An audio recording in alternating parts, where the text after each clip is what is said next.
من بين الوصفات اللي نحبوهم الصيف ولا الشتاء وحتى في رمضان الوصفة تاع اليوم ان شاء الله راح ندير لكم اللوبيا الصاص باللحم الغنمي. يعني هاد اللوبيا راهي معروفة وعزيزة بزاف. بنتها كي تكون باللحم الغنمي اللي يكون فيه العظام ويكون فيه الشحم، لكن تقدروا ديروها بالبقري وتقدروا ديروها يعني حتى بالمرق تاع اللحم عادي. هنا درت الطرف تاع اللحم على حسب المقدور، درت لهم شوية تاع الملح مع توم رحية. نخلي كلش هكذا يتقلى كيف كيف حتى هذاك اللحم يطلق كامل لدم ديالو.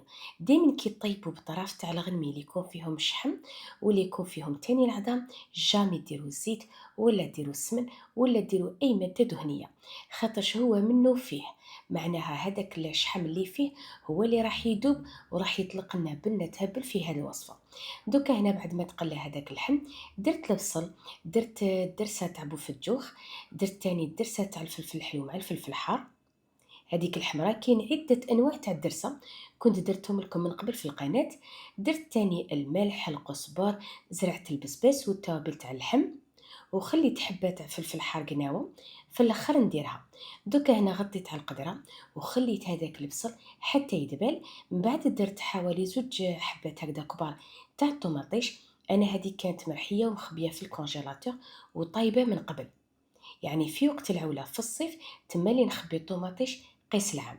هنا مادام الطوماطيش راهي طايبه مرقت قباله، لكن نتوما اذا درتوا الطوماطيش تاع الحب هذاك وسكرفجتوها خلوها حتى تتقلى وتدبل وتطيب كيما يلزم، من بعدها باش تمرقوا. درت تاني حبه تاع فلفل حار قناوه. في نفس الوقت راني حاطه لوبيا الصوص راهي تغلي. دائما اللوبيا ديالكم حطوها تغلي حتى تنصف طيب، هكذا يعني تنقصوا لها في المده تاع طيب. وتاني هذاك اللون الكحل كامل اللي فيها راح تخرجوا في هذاك الماء، باش من بعد كي تحطوها في المرقه اللون تاع المرقه ديالكم راح يبقى حمر شباب، معناها ما راحش يكحل. دوكا هنا بعد ما صفيتها حطيتها قبالة في هذيك المرقة وخليتها حوالي 10 دقائق ربع ساعة حتى تطيب. ال- المدة تاع الطياب تختلف على حسب النوعية تاع اللوبيا تاع الصوص اللي طيبتوها. كاين اللي طيبت عليه ليه، كاين اللي تطول في الطياب. المهم اذا مثلا كانت من نوع اللي تطول في الطياب تقدروا ديروا يعني رشه خفيفه باك تاع الخميره تاع الحلوه راح تطيب لكم زبده.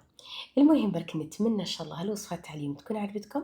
اذا عجبتكم ما تنساوش تفعلوا مع الفيديو، تبارطاجوه مع الحباب هكذا باش تعم الفائده. نتلاقاو ان شاء الله في الفيديو المقبل باذن الله، وابقى على خير.